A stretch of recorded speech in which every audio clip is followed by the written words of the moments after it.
Good morning po mga katekram. So ngayon mga katekram, nandito po kami sa bahay po na kay Eman para meron po kaming magandang balita sa kanya. At may gagawin po kaming magandang prank para sa kanya. Kuya Eman, Abangan sorry. niyo po guys. Kuya Eman, sorry. Sorry na agad. Oh, sorry. Sorry na agad. Opo! Magandang umaga po!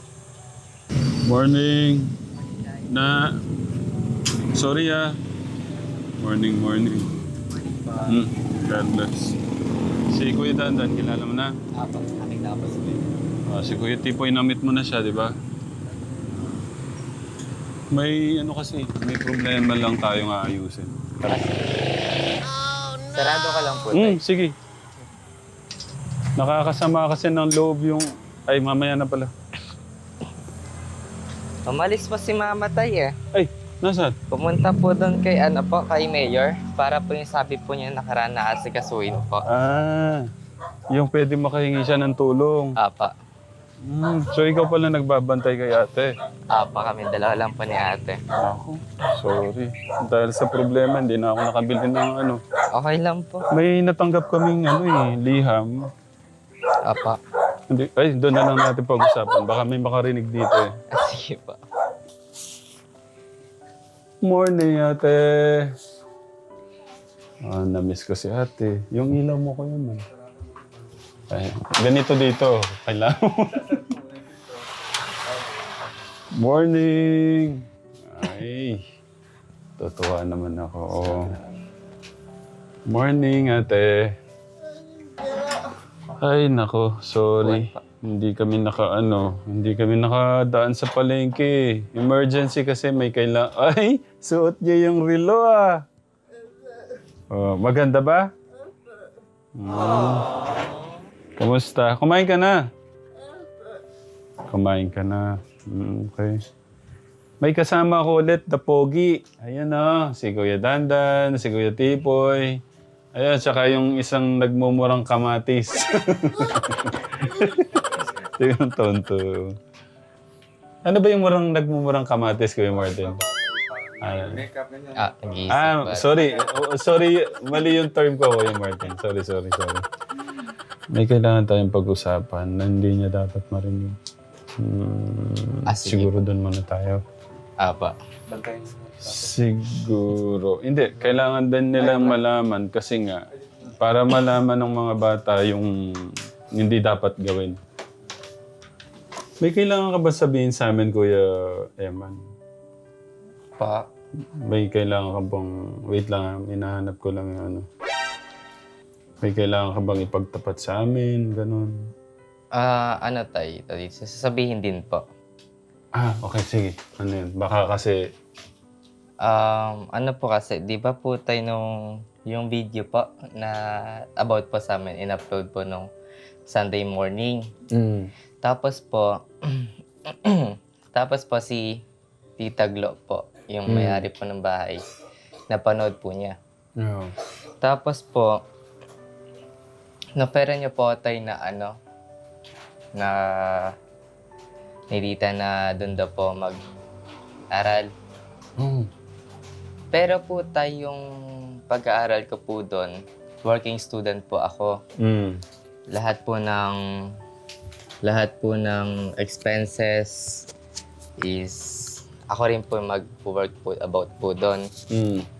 Tapos po, pinag-isipan ko rin po yung na matagal talagang inanak po yung every detail po. Na kung ano po yung dapat po at yung decision ko po about po doon. Ano yung parang mas magiging magandang desisyon? Apo, yung pros and cons po ng situation po doon. Tapos, ayun po, pinag-pray ko rin po kay Lord na kung ano po talaga yung plano po niya sa akin. Tapos po ayun po, pinag-send na po ako ng mga ibang requirements po, katulad po ng card, Forma 37 po, tas yung ID po. Tapos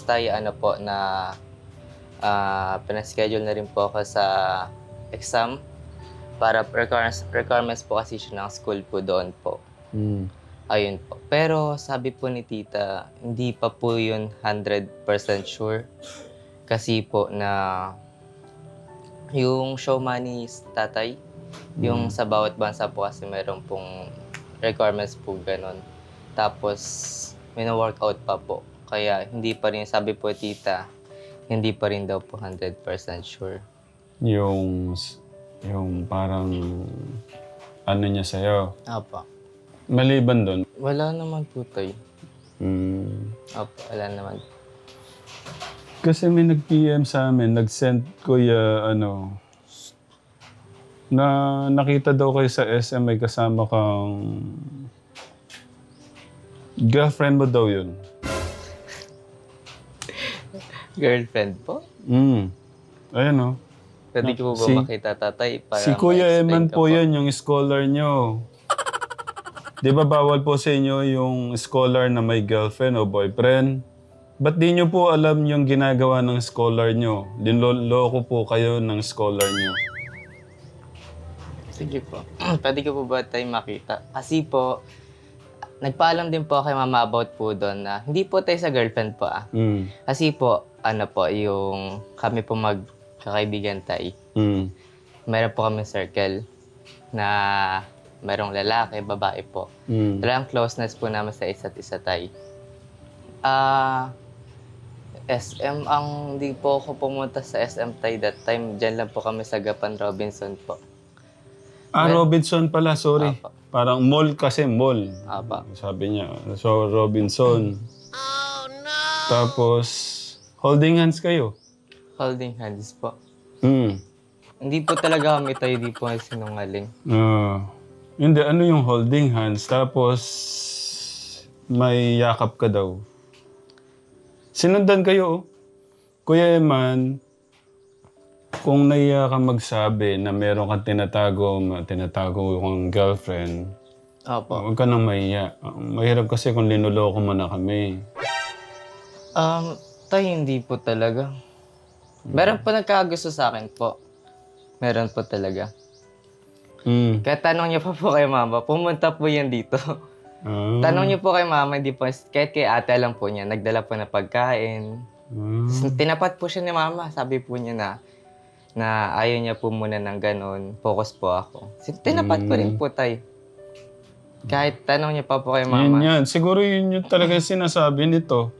Kahit tanong niyo po kay ate, interview niyo po si ate, alam po ni ate po yun na pumunta po siya dito na talagang may gusto po sa akin. Ay, wait lang. Tingnan natin si ate. Ano ba yun? Ate, bakit? Nagkukway. Nagpaprank lang kami. Kamay-ingay. Talagang yung kagwapuan mo, di ba Kuya Eman? Hindi. Hindi napigilan yung ano. Kahit itanong niyo pa po kay mama, alam po ni mama. Wait lang, ito kasi yung nagsabi na talagang nakita kang may ka-holding hands. Baka yung naakit mo, kinikindat-kindatan mo pagka Hindi po, pinapakita ko ang pangat ko yung tsura tayo. Sige po. Yun talaga yung totoong nangyari. Apo tay. Yun lang yung para mga tinatago mong mga dapat ikwento sa amin. Apo. Kasi si tita kasi nakakita sa'yo na meron kang girlfriend. Apa. So siya yung kakausap sa'yo. Okay lang po ba na kaya na po yung magsabi doon sa mga tinatago ng bata na to? Okay lang po, ila-loudspeaker ko na po kayo. Sige po, ila-loudspeaker. Apo. Wait lang po, ila-loudspeaker ko lang po kayo. Hala, ano nangyari? Hello po. Good morning. Good morning po, ma'am. Tita, sabihin nyo na! Ayan na naman tayo. Hello po. Tita, kayo na magsabi, it's a... It's a prank! Inabahan po ako tayo. Pero confident naman po ako sa answer ko po talaga kasi wala po akong tinatago. Sa mga sagot niya, talaga. Hindi, maganda yung prank natin Oo nga po eh. Pero, tita, nahuli ko na yung mga babae pala, pinupuntahan siya dito. Hi, Eman. Hello po, tita. Magandang araw po. Tita, wait lang po. Tita. Wait lang po. Bago niyo po sabihin yung maganda yung bali... Putol yung signal mo, Ramir. Ay, sorry po. Makulimlim. 5G na siya, pero 2 bar lang eh. Ano sa'yo? Ilang bar sa'yo, Kuya Martin? Putol yung signal. Siguro po, wag na lang po nating i-video, tita. I-voice na lang po para mas malinaw po. Sige, Opo. sige. Oo. Para maano. Paano ba to? Bago niyo po yan yung balita nyo, meron din po pala siyang balita. Ipakinggan mo muna natin. I-ano po niya sa inyo. Sige, sige. Hello po, tita. Hello, Ah. Emma. Nice meeting you. Hello po, magandang araw Tita po. Aida Kategram. Magandang araw. Kwento ko lang din po, tatay, tita, para sa mga katekram din po, na ito pong nung Sunday morning po, di ba po na-upload po yung video po namin namin po nila mama. Napanood po ni Tita Glo po, first cousin po ni Papa na may-ari po nitong bahay po. Na yung nasa abroad po kasi si Tita po, from Australia po. Oo. Tapos po, nag-offer po si Tita sa akin na isa pag-aaral ko daw po dun sa ibang bansa. Pero po, ang pag-aaral ko po dun is working student po. Lahat po ng expenses, ako po magpo-provide po sa lahat po ng mga ano po. Pero tapos ano po, sa mga requirements po, pinag-send na rin po ako ni Tita Glo po. Nag-isipan ko po siya na matagal po talaga kung ano po yung advantage at disadvantage po nun. Naisip ko rin po, tita, na totoo po yung sabi po ni Tita Glo po na mas malaki daw po yung chance ko po doon na ma-achieve po yung dream ko. Kaso po, masaya po na malungkot kasi syempre po, mapapalayo po ako kay mama. Iwan mo. You know what? Ipag-pray mo yan. Opo. Kasi kung gusto mo matulungan si mama at kapatid mo, mas may opportunity ka gawin pag nandoon ka. Ang kalaban mo lang is may iiwan mo sila. Pero pag may faith ka kay God, siya ang bahala. Wala kang dapat alalahanin. Opo, tita. Kasi pag actually marami kang chances eh. Pwede ka rin mag-take ng merong mga scholar dito like sa Boston. Anywhere here in the state, pwede ka rin mag-take ng scholar. Opo. Kung mamit mo yung maganda rin yung offer ni tiya mo, at least may tiyahin ka doon sa Australia. Pero kung mag-take ka rin ng scholar dito, pwede ka rin dito sa akin. Thank you so much po, tita. Honestly, kasi Hindi ko na kinakaya to. Pwede ka rin dito sa akin. Ako na rin ang bahala sa ticket mo. Oh. Kung makapasa ka dito pag nag-take ka ng kasi may mga scholar dito sa States na nagpo-provide na nila pati yung tirahan mo. Tapos pwede ka pa magtrabaho kasi sa mga allowance mo. Libre pa yung tirahan. Hindi ko lang alam kung anong site dyan sa Pinas. Opo. Kasi from Japan, may mga naano rin akong mga bata sa Japan na nag-take ng scholar dito sa California, napunta sa California, napunta sa Boston. May mga site na ganyan. So, I know, mahanap mo yan. Pagka talaga meron ito, no? At saka nito, no? Tapos pwede rin ako tumulong. Thank you Maganda so rin much yung po. offer ni Tia Australia, pero ipagdasal mo. Opo. Kasi ang laki ng opportunity sa'yo, ang kalaban mo lang is may iwan mo si mama mo. But let's think about it na pag nagawa mo ito, mag-pray ka lang, mas mapoprovide mo yung kailangan ng kapatid mo, kailangan ng mama mo, mas maano mo ng mas maganda. Ay, grabe. Grabe po. Thank you so much, tita. Sige po, Pag dito ka pagka-pray naman sa po. States, willing ako magtulong sa'yo, pwede ka rito sa bahay. Pero yung school kasi, kung saan school ka, doon may mga dorm, na pwede ka pa mag-work. May, Apo. actually, yung kikitain mo dito, pwede mo tulungan sila mama mo hanggang makagraduate ka. You know, may mga site na gano'n. Opo. Tanungin ko yung kaibigan kong nasa Pinas na teacher para i-forward ko sa'yo kung anong site ang kailangan mo anuhin. Pero mas maganda sa Boston kasi matalino ka eh. Doon din ako nag-aral. Wow. Thank you po, tita. Grabe. Ito yung balita naman na gustong iparating sa inyo sana ni tita. Tita, sabihin niyo na po yung balita. Dahil napanood ko yung video, sagutin ko na rin sana yung pag-aaral mo kung gusto mo ng nursing. You know? Thank you po. Kasi yung dalawa, Yung dalawang anak-anaka niya dito. anak-anak ko. Apa. Napaparami yung anak ko. ah, Ano pa naman, hindi pa naman sila next year pa naman. ano. Next year. Oo. Ikaw, kailangan mo na. So, parang wala maiiyak. namang problema. Nagtitears of joy din ako Tapit ka na dito. ng sapatos, ng damit mo, or ng packbag mo. Kasi yung packbag mo kailangan mag-resign eh. Napanood niya yung Panibago bag yung mo. tungo 5 ng years buhok. na. Thank you po, Pero tita. magkasal ka kasi ang laki ng opportunity mo. Apa. Kung ako sa'yo, i-take mo yung exam dito sa States kasi mas may ano ka sa... Dito kasi mas more sila magtumulong sa mga estudyante. Pag na-meet mo yung grade na nila, na pupasok ka, wala kang problema. Alam kung sa ticket naman, pwede kita i-book. Walang problema sa ticket. Wow. Thank Grabe. you po, tita. Okay? Thank you so much po. Sasabihin lang ako pag nag-take ka ng exam dito, yung mga dito. Pero tanungin ko yung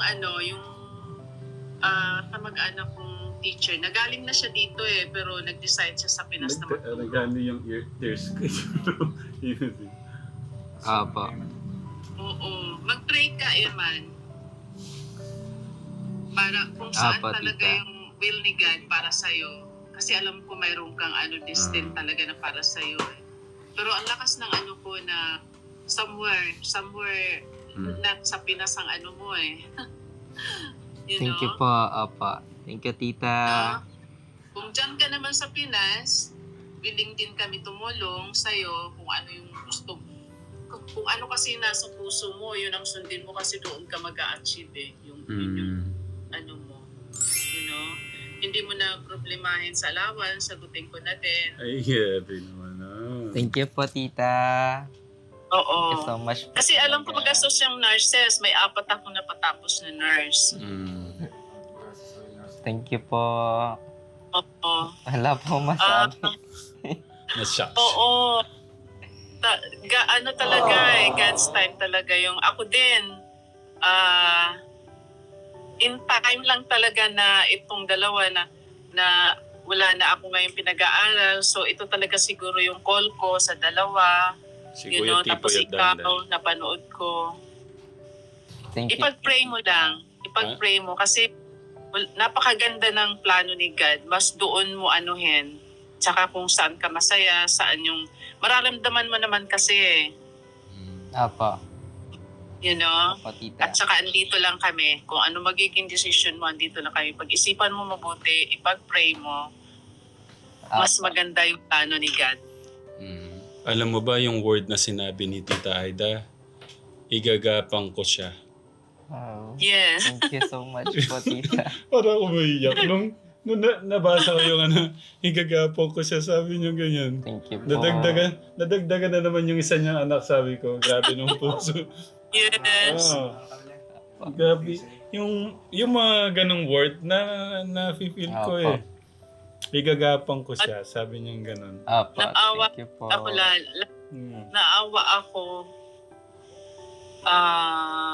So, May time talaga na ibibigay sa'yo. Amen. Thank you po, You tita. know, grabe. Kaya ipag-pray mo, andito lang kami kung ano magiging decision mo, andito lang kami. Tsaka Ramel, yung bata din, sobrang ng puso mo sa bata. Yun nga, tito eh. Lumalaban kasi yung bata, so gusto ko siya, parang gusto ko ipadama yung pagmamahal doon sa bata. Macho, na, yung si baby po Oo, na maramdaman niya yung pagmamahal ba. Kaso tita, umiiyak nga po yung nanay nung sinabi kong ba't di ho natin dalhin ulit sa ospital, baka po makatulong. Hindi na natin aasahan kasi ano naman ni God dyan. Ang maganda lang, parang gift na doon sa bata na mabigyan lang siya ng IV na vitamins para mas mapaigi yung pakiramdam niya. Hindi naman natin na mapagaling siya. Apo. Yung umukay lang na kasi lumalaban yung bata Apo. You know? Opo. Mas maganda sana tita, bukas ko na siya mabalikan kasi yung mga iba po, paniguradong yung iba magpapaabot po para sabay-sabay na po sana. Yung, Basta yung ibigay ko sa'yo, Ramel, ikaw na magdesisyon. Ikaw na ang magdesisyon. Hindi, Hindi mo tita. kailangan ipag-akin. sa inyo pa rin tita yung desisyon. Siyempre, ayaw ko pong Basta po No, I know. ah, Yung mga need na tulungan, ikaw na ang bahala. ayun. Thank you Ano? sa tiwala. Tita, thank you po sa tiwala pero gaya po nung inaatang nyo sa akin, kailangan ko rin pong iano sa inyo yung mga dapat I know. pong gamitin pag na po. Yeah. Tita, Kung kinakailangan gamitin, di mo na kailangan magpaalam sa akin, Ramel. I mean, thank you so much po. Thank you so much. Pleasure na sa akin na inaalaw mo rin ako, Tapos yung, mas mahirap yung trabaho mo kasi. Mahirap yung trabaho mo na tapos yung may mga taong hindi nakakaunawa, mas masakit yun. Kaya wag mong anuhin sa akin. Ang importante sa akin, nare-reach mo yung mga taong kagaya na Emma nila. Bigyan Naintindihan. sila ng pag-asa, Opo. mapapataya, yung mga kagaya niyan, mga gustong mag-aral. Tapos yung mga ganyang bata na, yung kagaya ng bata na parang sobrang naano ako kasi parang walang tumulong na kanila yung bata. Pero lahat naman, God's time may mga ibig sabihin, may mga reason, bakit ngayon lang, Tita, Ako yes. nag-aalala po kayo sa basta ako naman, ginagawa ko to kasi nagsiserve ako kay God. Yes, yun din ang yun din ang Opo. Yun po yung mahalaga. Wala po akong kung Yes. nakikita niyo po yung, kung ano man po yung concern niyo na parang may gulo doon, dito. Ang ko po kasi dito, ang pinagsiservisyohan ko si God. Hindi po... Yes. Thank you, Ramel. Thank you. Alam ko naintindihan niyo po yung ibig kong sabihin, tita, kasi... Yes. Opo. Thank you. Thank you na hindi ka nagpapa-apekto. Salamat talaga. Si God po yung tinitignan ko, tita. Yes. Sobrang blessed po ako na may mga tao na ginagamit po siya gaya po nyo para maabot po natin tong mga ganito kasi hindi ko naman po talaga kaya. Kaya thank you po sa po nyo, sa pagmamahal po nyo sa kanila. Thank you sa pagbabaliwala sa mga temptation na yung nilalakaran mo may mga kasi normal yun maging matatag ka lang. Pinagpipray ko na lang, tita, kasi yun naman po yung gusto ng ating Diyos. Yun lang naman talaga. Yes, yun lang naman talaga. Thank you. Kasi kung nagsiserve tayo kay God, wala po lahat yung mga kamundohang nangyayari. Oo. Kaya Thank you. sobrang thank you po. Napaka-bless po namin. Meron pong gaya po nyo na nagpapaabot ng pagkasa, pagmamahal sa mga kababayan po natin. Minsan nga, Ramil, hindi ko na-feel na tama kasi kung tutulong ka dapat walang walang expectation, walang recognition, Ngayon lang ako na-recognize, which is hindi talaga ako sanay. Mula pa na nandito ako sa States, gumagawa na ako, mas magandang walang recognition, kumbaga ba. Pasensya na, tita, gusto ko lang din po kasi na gaya po nito, malaman po ni Kuya Eman. Tapos yung mga kababayan natin na pwede pala ganito. Ganun Oo pala. nga, hindi maiwasan. Opo. Napakagandang halimbawa po para po sa mga kabataan. Thank you.